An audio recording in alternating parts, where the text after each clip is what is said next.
અમદાવાદના શેરકોટડા વિસ્તારમાં પોલીસ અને બુટલેગરની મિલીભગતનો પર્દાફાશ કરતો એક એડવોકેટનો પત્ર વાયરલ થયો છે, જેમાં વહીવટદારના આશીર્વાદથી દારૂના અડ્ડા ચાલતા હોવાનો ગંભીર આક્ષેપ છે તે કરવામાં આવ્યો છે. જનતાના પ્રતિનિધિઓને આ મામલે કેમ મૌન છે તે પણ સવાલ ઊભા થઈ રહ્યા છે. ત્યારે આ જ મુદ્દે આપણે એડવોકેટ કલ્પેશ વોરા સાથે સત્ય શું છે તે જાણવાનો પ્રયાસ કરીશું. જો અમારી લલકા ન્યૂઝ ચેનલને આપે સબસ્ક્રાઇબ ના કરી હોય તો પહેલા સબસ્ક્રાઇબ જરૂરથી કરી લેજો.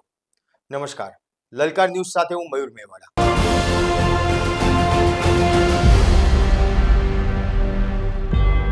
સોશિયલ મીડિયામાં જે પત્ર વાયરલ થયેલો જોવા મળી રહ્યો છે તે વાયરલ પત્રને લઈને ખરેખર હકીકત શું છે અને શેરકોટડા વિસ્તારમાં જે પ્રમાણે જે પત્ર એડવોકેટનો એક વાયરલ થયો છે કલ્પેશ વોરાનો, તે પત્રની અંદર નામજોગ વહીવટદારના નામજોગ આખી જે ઘટના છે તે લખવામાં આવ્યું છે કે કેવી રીતે વહીવટદારના આશીર્વાદથી બુટલેગરો બેફામ બન્યા છે.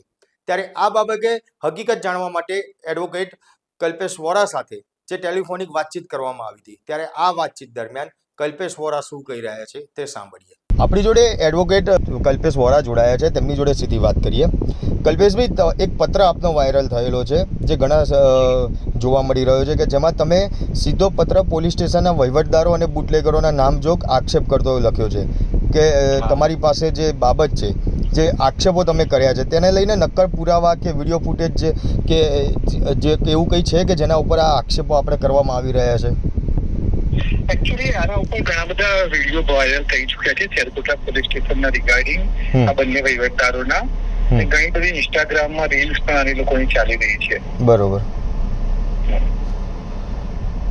મેં પત્ર પોલીસ કમિશનરને કે કોઈ સત્તાધારી વ્યક્તિ નથી લખ્યા, મેં જનપ્રતિનિધિનો પત્ર લખ્યા છે. મેં જનપ્રતિનિધિનો પ્રશ્ન કર્યા છે કે તમારા વિસ્તારમાં જે દારૂના અડ્ડા ચાલે છે, જે તમે એક લોકપ્રતિનિધિ હોવાના કારણે તમે પબ્લિક ડીલિંગમાં છો, તો તમે જોઈ રહ્યા છો, તો તમે પોલીસ કમિશનર અને પીઆઈ ને ડીસીપી ને કહો કે તમારા વિસ્તારમાં શું ચાલી રહ્યું છે. પ્રશ્ન એ જ છે કે ના તમે પોલીસને જાણ કરી, ના પોલીસ કમિશનરને જાણ કરી, સીધા જ ધારાસભ્ય દિનેશ કુશવા છે, દર્શનાબેન વાઘેલા છે કે કોર્પોરેટરોને પત્ર લખવામાં આવ્યો અને રેડ કરવાની માંગ કરવામાં આવી. એટલે વસ્તુ એ જ થાય છે કે શું ત્યાંના સ્થાનિક પોલીસ ઉપર ભરોસો નથી રહ્યો, એવું છે?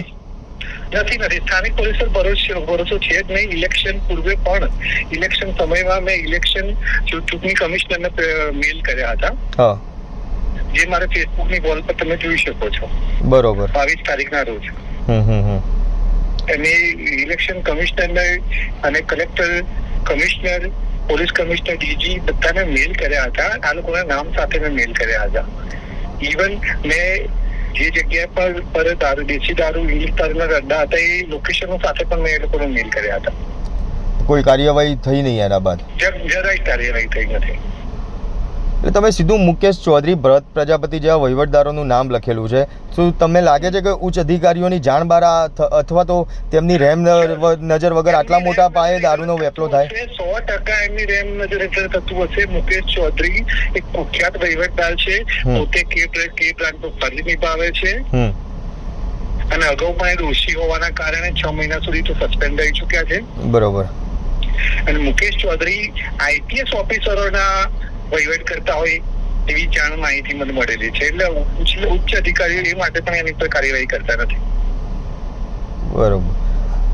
આમાં જે કોર્પોરેટરો છે, ધારાસભ્યો છે, એમને તમે જાણ કરી તો ત્યારબાદ બી કોઈ નક્કર પગલાં લેવાયા ખરી? કોઈ નહીં.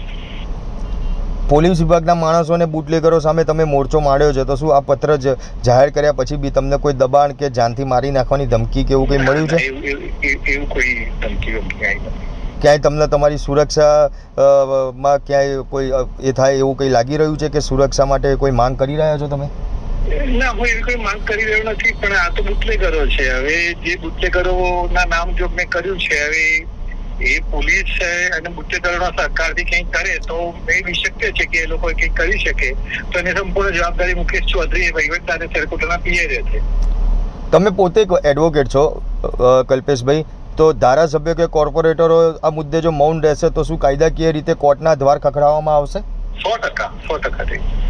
કારણ કે આ પત્ર લખે બી ઘણો સમય થયો છે, તમે ઘણા સમયથી આ બાબતે ઉચ્ચ અધિકારીઓને જાણ કરી છે, હવે ધારાસભ્યોને જાણ કરી છે, અને હજી સુધી કોઈ નક્કર પગલાં ભરાયા નથી, તો હવે આગળની કાર્યવાહી તમારા તરફથી કઈ શું કરવા, એટલે તમે શું પગલાં ભરશો? જો આમાં એવું છે ને કે હું જનપ્રતિનિધિઓ પર પ્રેશર કરવા માંગુ છું, લોકોનો અવાજ બનાવવા માંગુ છું. લોકોનો અવાજ આખરે જનપ્રતિનિધિ છે, કેમ કે અમે વોટ આપીને અમે ચૂંટીએ છીએ. જો એ લોકો બોલતા નથી, ફક્ત વોટ લેવા માટે જ આવે છે, તો પછી એ લોકોની બી જરૂરિયાત શું છે? પોલીસ તો કાર્યવાહી કરવાની જ નથી, કેમ કે તો આપતા લે છે.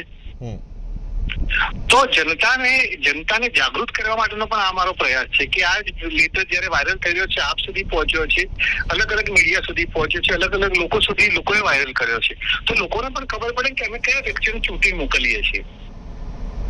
જે અમારો અવાજ જ ના બનતો હોય તો એ લોકોને વોટ આપીને અમને ફરક શું પડવાનો છે?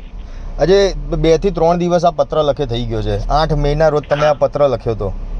આ 3 દિવસની અંદર જનપ્રતિનિધિઓ તરફથી કોઈ કાર્યવાહી કરવામાં આવી હોય કે કોઈ કાર્યવાહી કરવામાં આવશે એવો કોઈ સમાચાર મળે? ઇન્ડિયા પોલરી બોર્ડના કોર્પોરેટરો, સરસપુર રખિયાલના કોર્પોરેટરો તેમજ ધારાસભ્ય દર્શનાબેન અને દિનેશ કુશવાહ તરફથી કોઈ કાર્યવાહી કરવામાં આવેલ નથી. પણ હજી બી જો આ લોકો નહીં જાગે કલ્પેશભાઈ, તો હવે આગામી પગલાં તમે આગામી શું કાર્યક્રમ કરશો? હું મારી લીગલી એક્શન લઈશ મારી રીતે, કોર્ટના દ્વારે. હા બિલકુલ. કલ્પેશભાઈ, ખૂબ ખૂબ આભાર આપનો લલકા ન્યૂઝ સાથે જોડાવા બદલ. ત્યારે કલ્પેશ વોરાનું સ્પષ્ટ કહેવું છે કે જે જનપ્રતિનિધિઓ છે તે લોકોને ચૂંટાઈને લાવીએ છે ત્યારે તેમનું ધ્યાન એટલા માટે જ હું દોરી રહ્યો છું કે તેમને ખબર પડે કે એમના વિસ્તારમાં શું ચાલે છે, અને જો ખબર હોય અને કશું જ ના કરાવતા હોય તો એ ખૂબ જ નિંદનીય બાબત કહેવાય કે જે વ્યક્તિને વોટ આપીને ચૂંટીને લાવીએ છીએ અને જો એ જ વ્યક્તિ જે વિસ્તારની અંદર ચાલતું છે ગેરકાયદેસર કામ છે તેને રોકી ના શકે તો આ વોટ આપવાનો શું મતલબ?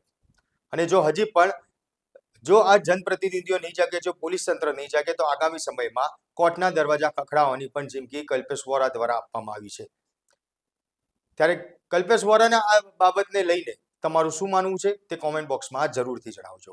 આપના પોતાના પ્લેટફોર્મ લલકારને લાઈક કરો, ફોલો કરો, સબસ્ક્રાઇબ કરો અને શેર કરો.